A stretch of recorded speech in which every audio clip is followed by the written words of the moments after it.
बिस्मिल्लाहिर्रहमानिर्रहीम। आज हम स्टार्ट करेंगे फर्स्ट ईयर की केमिस्ट्री की न्यू बुक का chapter number 1 periodic table and periodic properties. इसका जो फर्स्ट टॉपिक है वो है हिस्टोरिकल बैकग्राउंड। हिस्टोरिकल बैकग्राउंड में बेसिकली अभी तक जो मेन क्लासिफिकेशन हुई हैं एलिमेंट्स की उनको बयान किया गया है। सबसे पहले इसमें जिक्र किया गया है प्री हिस्टोरिक एलिमेंट्स का। ऐसे एलिमेंट्स जो कबल अज़ से इंसान यूज़ करता आ रहा है। इसमें गोल्ड है, सिल्वर, कॉपर, आयरन, जिंक वगैरह शामिल हैं। सबसे पहली जो फर्स्ट क्लासिफिकेशन की थी वो की थी एंटोनी लिवाइजे ने। ये 18th सेंचुरी में हुई थी और 33 एलिमेंट्स को इसने अरेंज किया था। इसने एलिमेंट्स के दो ग्रुप बनाए थे, एक मेटल्स और दूसरा नॉन मेटल्स। और ना मैं आपको पता है मेटल्स ऐसे एलिमेंट्स होते हैं जो इलेक्ट्रॉन को लूज़ कर देते हैं और खुद के टाइम में चेंज हो जाते हैं। यहाँ पर एक मैंने हाइपोथेटिकल इक्वेशन लिखी है। फॉर एग्जांपल एक एलिमेंट है ए, वो अगर इलेक्ट्रॉन रिलीज़ करता है तो वो खुद के टाइम में चेंज हो रहा है और इलेक्ट्रॉन रिलीज़ कर रहा है और एज ए मेटल बिहेव कर रहा है। इस तरह अगर हम देखें नॉन मेटल्स को, तो नॉन मेटल्स इलेक्ट्रॉन को गेन करती हैं, तो नॉन मेटल इलेक्ट्रॉन को गेन करके खुद इन आयंस में चेंज हो जाती हैं। आपको पता है जब कोई भी एलिमेंट इलेक्ट्रॉन गेन करता है तो वो नेगेटिव आयन यानी एन आयन बनाता है। और यहाँ पे जो बी है वो एक हाइपोथेटिकल एलिमेंट है वैसे तो, लेकिन यहाँ पे as a non metal behave कर रहा है। उसके बाद जो नेक्स्ट क्लासिफिकेशन की थी वो की थी डुब्राइनर्स ने। ये 1869 में हुई थी। इसने एलिमेंट्स के ग्रुप बनाए थे ट्राइएड्स की फॉर्म में। ट्राइएड्स हम कहते हैं ग्रुप ऑफ थ्री को।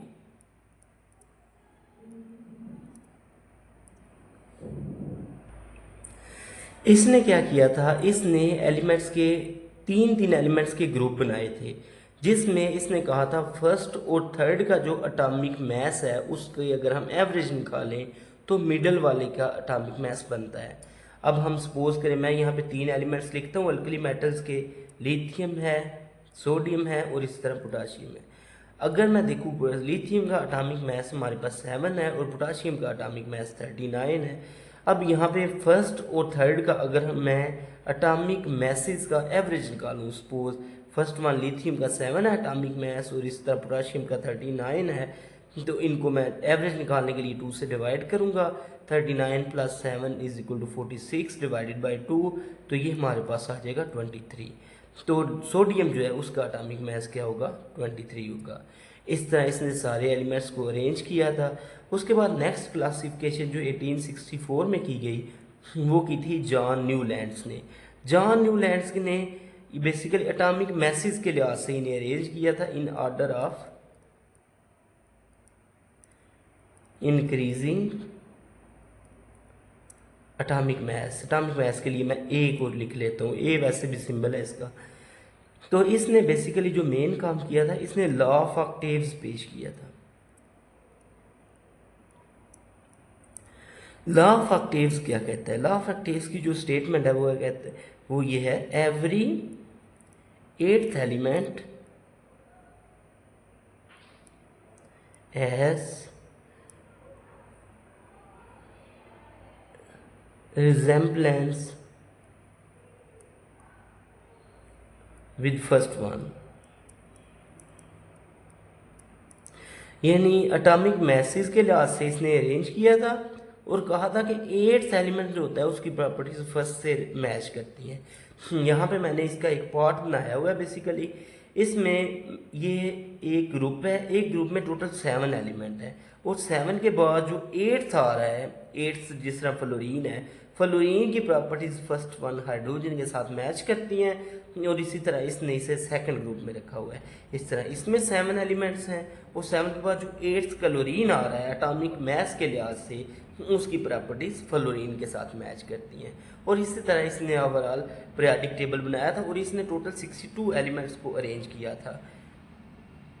उसके बाद जो नेक्स्ट क्लासिफिकेशन है वो है हमारे पास लोथर मेयर की क्लासिफिकेशन। इसने 1869 में क्लासिफाई किया था एलिमेंट्स को और इसने एक ग्राफ ड्रा किया था, ग्राफ बिटवीन अटामिक मैस या वेट कह सकते हैं आप वर्सेस अटामिक वॉल्यूम।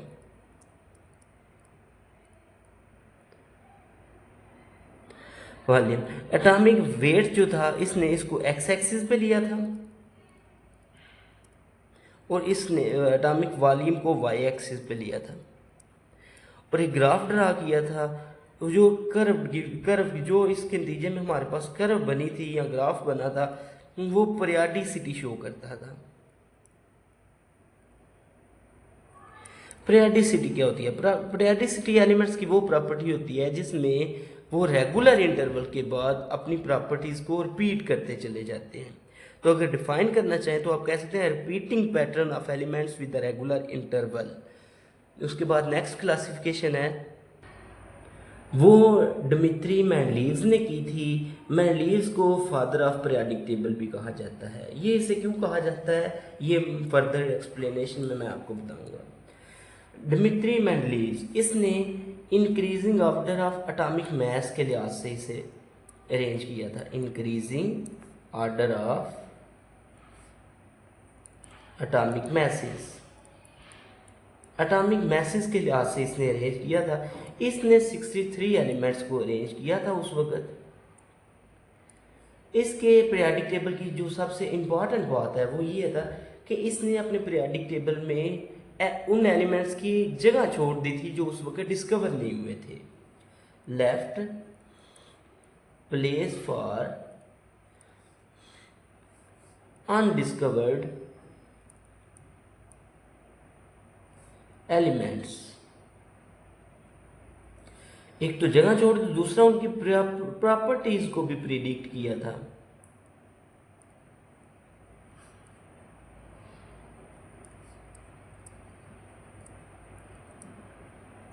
जो बाद में जाके ये जो उसने प्रॉपर्टीज को प्रिडिक्ट किया था वो एक्यूरेट साबित हुई थी विद एक्यूरेसी।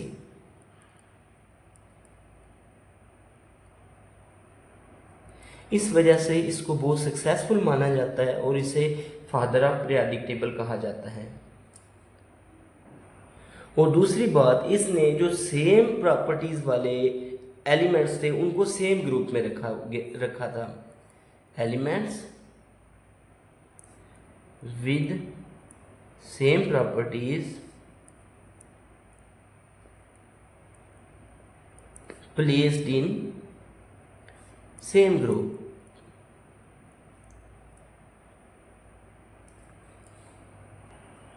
उसके बाद जो क्लासिफिकेशन है वो है मोजले की। मोजले ने 1913 में एलिमेंट्स को क्लासिफाई किया था in the form of periodic table. इसने एक काम ये किया था कि एटॉमिक नंबर्स को डिटरमाइन किया था एलिमेंट्स को।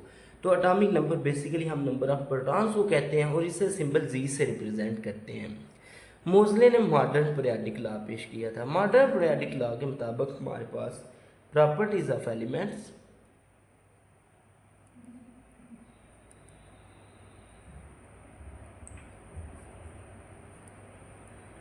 और पीरियोडिक फंक्शन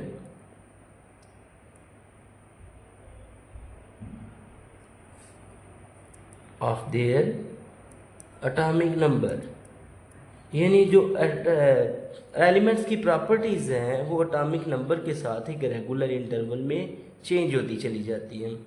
और इसमें मोजले ने एटॉमिक नंबर्स की बेस पे एलिमेंट्स को क्लासीफाई किया था और अभी भी हम ये सेम पैटर्न यूज़ कर रहे हैं क्योंकि ये दूसरे की निस्बत कंपैरेटिवली बेटर है। Thank you.